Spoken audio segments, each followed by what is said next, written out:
Bienvenidos, esto es Radio Sefarad y estas son las noticias. Empezamos un día más con los titulares de hoy. La manifestación en Tel Aviv de apoyo al soldado israelí que remató al terrorista convoca a menos personas de las previstas. El líder de la oposición realiza una autocrítica por la percepción popular de que es amante de los árabes. Turquía bombardea posiciones de Daesh más allá de su frontera y crece el antisemitismo en Hungría, que ya supera al tercio de la población. Estas son las noticias de hoy, pero en el comentario no nos acompañará Jorge, sino Raquel. Hola, Raquel. Hola, y también estaremos juntos en la agenda cultural, Jordi. Así es. Así que nada, empezamos con esa primera noticia. Vamos a Israel. Unas 2.000 personas, según fuentes oficiales, se manifestaron este martes en Tel Aviv para mostrar su apoyo al soldado acusado de homicidio por ejecutar a un atacante palestino en Hebrón cuando ya había sido reducido y se encontraba herido en el suelo. Los manifestantes, muchos menos de los 20.000 que preveía la organización, portaron pancartas y banderas en apoyo al soldado, reclamando su liberación de Azaria y en algunos casos coreando eslóganes como «Héroe», «Los terroristas no deben ser neutralizados, deben morir» o «Mata o muere». En la protesta han estado presentes los padres del soldado. Netanyahu declaró hace días: nuestros soldados no son asesinos, actúan contra asesinos y espero que se encuentre una vía para alcanzar el equilibrio entre la acción y el contexto general del suceso. No hay que olvidar que la acción del soldado va en contra de los principios éticos que caracterizan al ejército de Israel y que es encomiable la rápida reacción de sus superiores al producirse el hecho. Seguimos en Israel. El jefe de la oposición, Isaac Herzog, expresó en un encuentro de su partido que para atraer más votantes se debe acabar con la sensación de que el Partido Laborista es amante de los árabes. Herzog reconoció que el partido Yesh Atid les está quitando votos en las encuestas y formuló la siguiente pregunta: ¿por dónde entramos en los corazones del público para que crean que no solo tenemos la experiencia, sino la capacidad de cambiar la situación del país sin abandonar la seguridad? Además de hacerse preguntas, Isaac Herzog aprovechó el encuentro para criticar también a quienes no aprecian sus logros entre los miembros de su partido. Nos trasladamos ahora a Turquía. Así es, porque el ejército turco ha disparado este martes obuses desde su lado de la frontera contra posiciones del Daesh. El ataque se ha producido después de que uno de los 3 cohetes tirados, el resto acabó en campo abierto por los yihadistas, cayese sobre una casa, la incendiara e hiriese a 3 personas. Este incidente es el último de una larga cadena de bombardeos desde el país vecino a apenas 6 kilómetros. Un día antes, el lunes, hasta 5 cohetes tipo Katyusha mataron a 4 personas, 3 de ellas niños, en la misma localidad. Ankara enmarca estos ataques al Daesh en la respuesta militar a toda amenaza para su seguridad situada al otro lado de la frontera. También hay que decir que existe un interés adicional en expulsar a los yihadistas de la franja de unos 100 kilómetros de frontera al norte que comparten turcos y el califato, permitiendo que su oposición afín lo haga en perjuicio de fuerzas prokurdas. Estos acontecimientos se suman a otros ocurridos en las últimas horas que enturbian las negociaciones de paz que se debían desarrollar estos días en Ginebra. Y terminamos la primera parte del informativo en Europa, en Hungría más concretamente. Más de un tercio de los húngaros, el 35%, es antisemita, según una encuesta difundida esta semana por un centro demoscópico con datos de noviembre de 2015. Según ese estudio, un 23% de la población es antisemita de forma clara y otro 12% lo es de forma moderada. Estos datos son un incremento del antisemitismo del 2% respecto al año anterior. El antisemitismo está más difundido entre los simpatizantes del partido de extrema derecha Jobbik, con un 59%, seguidos por los del gobernante y conservador Fidesz, con un 41%, mientras que el 24% de los votantes socialistas también lo es. El centro que realizó la encuesta señala que el antisemitismo en Hungría está determinado por la prensa y la política y no por experiencias personales.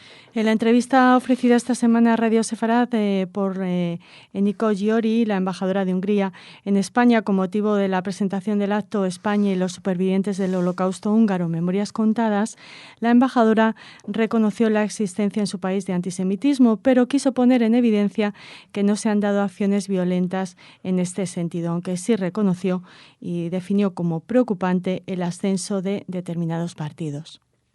Bueno, Raquel, pues aquí terminamos la primera parte del informativo, hacemos una pequeña pausa y regresamos con cultura.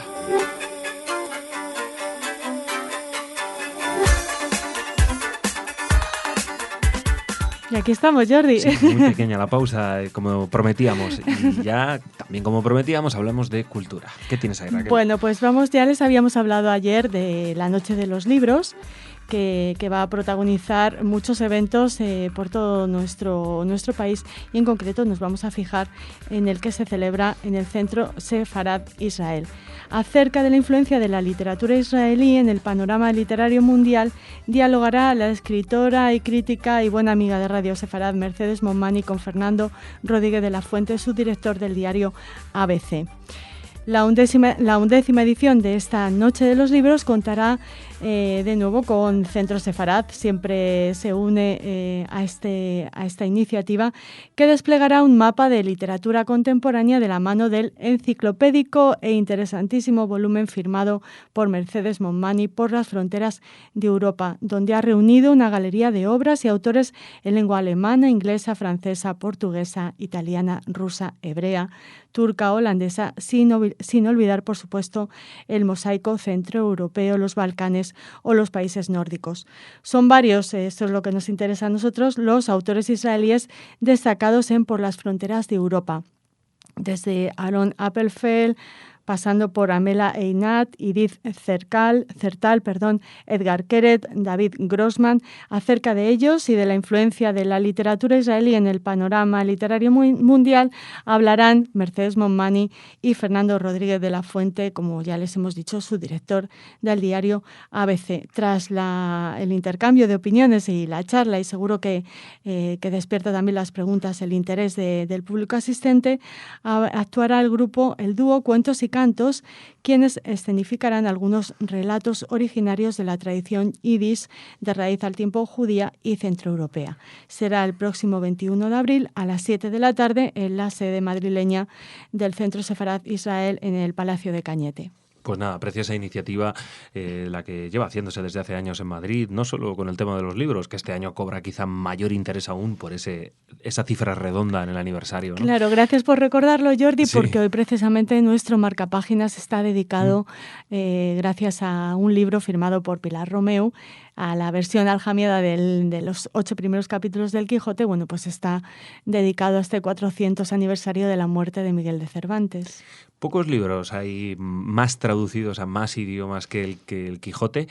Creo que la Biblia, o poco más, me parece. Y no sé si Harry Potter ya lo ha superado. Es alcanzado, ¿no? Pero vamos, desde luego, digamos que el judío español, ladino, no sé, llámenlo como quieran, era el que faltaba, ¿no? De los pocos idiomas. Muy bien, pues nada, interesante entrevista con Pilar Romeu de Raquel. No solo, también hay una interesante entrevista de la que te parece hablamos luego, porque sí. ¿Qué más tienes ahí? Vamos a hablar de una exposición en el Museo Histórico Alemán que muestra casi 150 años de pegatinas antisemitas y racistas. Vaya, hoy el tema no nos abandona ni en la agenda cultural. No.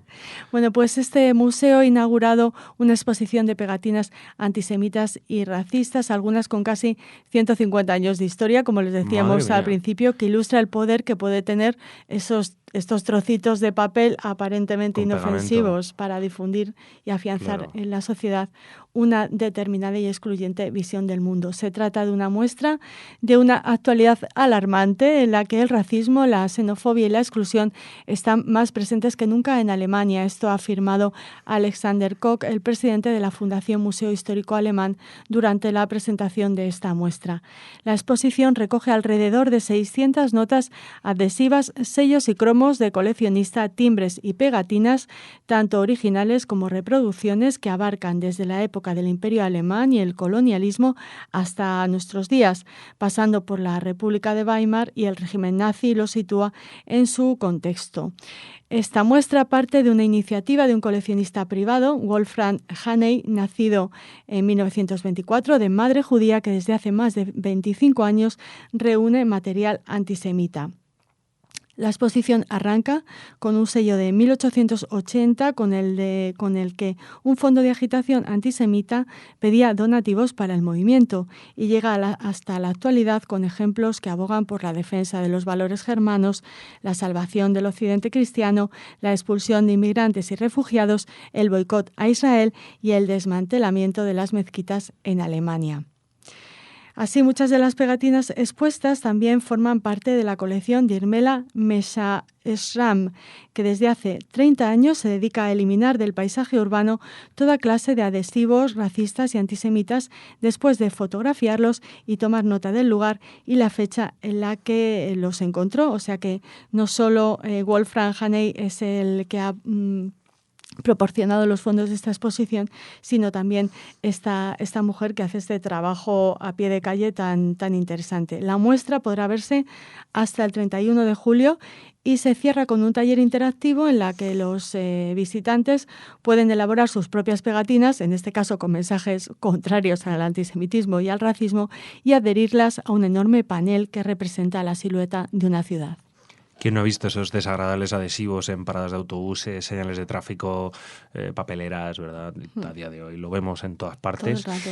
Y desde luego ofenden a cualquiera. Tampoco hace falta pertenecer a ningún grupo concreto para sentirse ofendido por estas pues micropublicidad, ¿no? Micropropaganda racista, antisemita, que, como digo, bueno, muchas veces pertenece a grupos, ¿no? Grupos minoritarios, pero que hay que vigilarlos de cerca.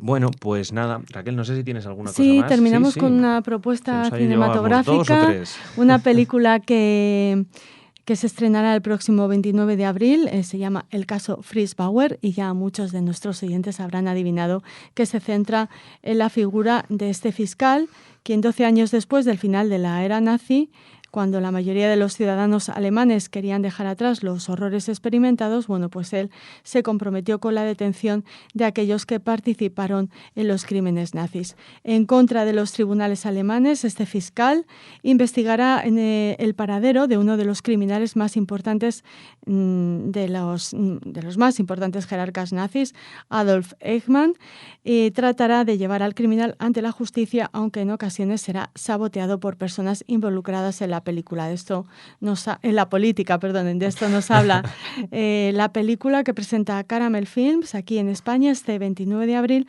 Ha sido dirigida por Lance Kraume, director de, entre otras películas, Todo por el éxito o de series como El lugar del crimen.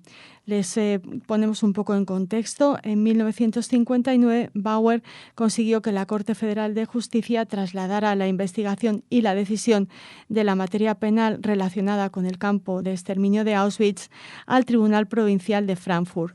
Siguiendo las instrucciones del fiscal, la Fiscalía Local inició una investigación contra los miembros y dirigentes de las SS del campo de concentración y exterminio de Auschwitz. El primero de los procesos de Auschwitz en Alemania Occidental, materia penal contra Mulka et al., se inició finalmente contra 22 acusados ante el Tribunal Provincial de Frankfurt en diciembre de 1963. Era, Jordi, la primera vez que alemanes juzgaban a los nazis, a los propios alemanes, porque los juicios de Nuremberg fueron presididos por los aliados. Fueron los aliados quienes juzgaron a los nazis, no los propios alemanes. Y una nota curiosa. Fritz Bauer informó al Mossad acerca de la dirección de Adolf Eichmann en Argentina, después de que consiguiera la información a través del expreso del campo de exterminio Lothar Hermann, que vivía en Argentina. La obra de Bauer sirvió para la construcción de una justicia democrática, para una persecución penal coherente de las injusticias nazis y para la reforma del derecho penal alemán.